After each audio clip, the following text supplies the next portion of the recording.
Assalamualaikum warahmatullahi wabarakatuh. Shalom, Om Swastiastu, Namo Buddhaya, Salam Kebajikan.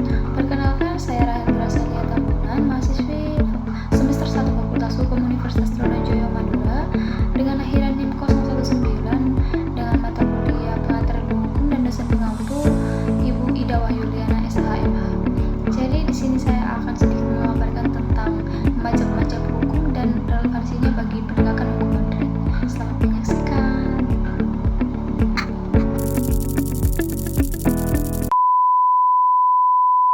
Nah, sebelum kita mengetahui apa itu mazhab hukum, kita harus udah tahu dulu nih, apa nih pengertian dari mazhab.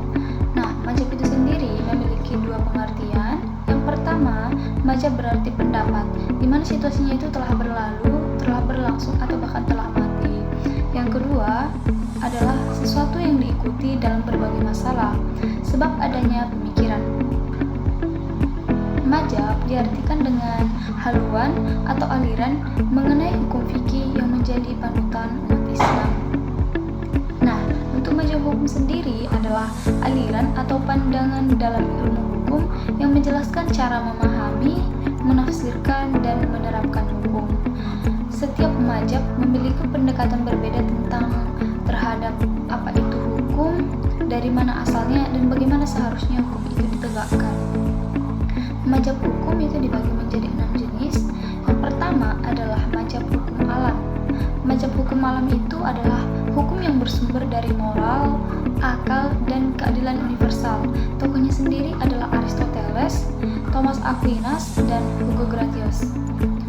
Ciri-cirinya itu adalah jika hukum positif bertentangan dengan keadilan moral, maka tidak sah secara etis.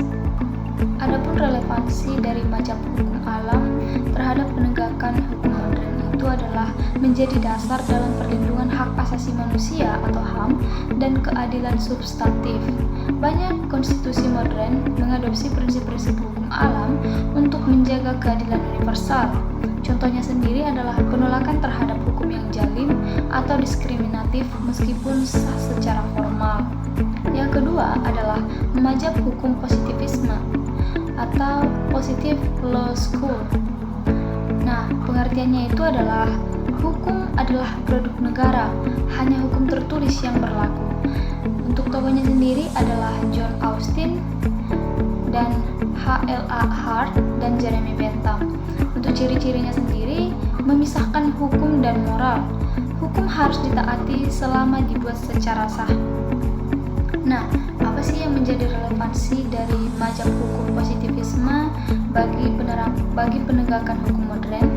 Relevansinya adalah menjamin kepastian hukum karena menekankan pentingnya hukum tertulis dan formalitas. Cocok untuk sistem hukum modern yang kompleks dan terlembaga. Sedangkan contohnya, penegakan hukum pidana berdasarkan undang-undang yang jelas tanpa intervensi moral subjektif. Yang ketiga adalah mazhab hukum historis atau historical school.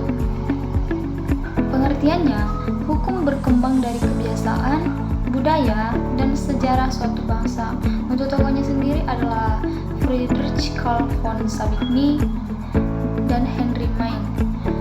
Ciri-cirinya, hukum tidak bisa dipaksakan dari luar, tapi tumbuh dari masyarakat. Relevansi dari mazhab hukum historis ini bagi penegakan hukum modern adalah menjaga identitas dan nilai lokal dalam sistem hukum modern, seperti pengakuan hukum adat atau kearifan lokal. Contohnya, integrasi hukum adat dalam sistem peradilan di Indonesia. Yang keempat adalah mazhab hukum sosiologis atau sociological jurisprudence, yang artinya hukum harus mencerminkan kebutuhan sosial dan realita masyarakat. Tokohnya adalah Eugen Ehrlich, Roscoe Pound. Ciri-cirinya fokus pada fungsi sosial hukum, bukan hanya aturan tertulis. Nah, relevansi dari mazhab hukum sosiologis ini bagi penegakan hukum modern itu adalah menekankan bahwa hukum harus responsif terhadap perubahan dan kebutuhan sosial, mendukung reformasi hukum. Contohnya, pembentukan undang-undang yang pro rakyat berdasarkan survei sosial dan riset lapangan. Yang kelima adalah mazhab hukum realisme, yang artinya pengadilan dan perilaku hakim. Untuk tokohnya sendiri adalah Oliver Wendell Holmes Jr. dan Jerome Frank. Ciri-cirinya, hukum bukan sekadar teks, tapi apa yang terjadi di pengadilan. Dan itu adalah membantu memahami bahwa putusan hakim tidak selalu netral, sehingga penting ada kontrol etik yang transparansi.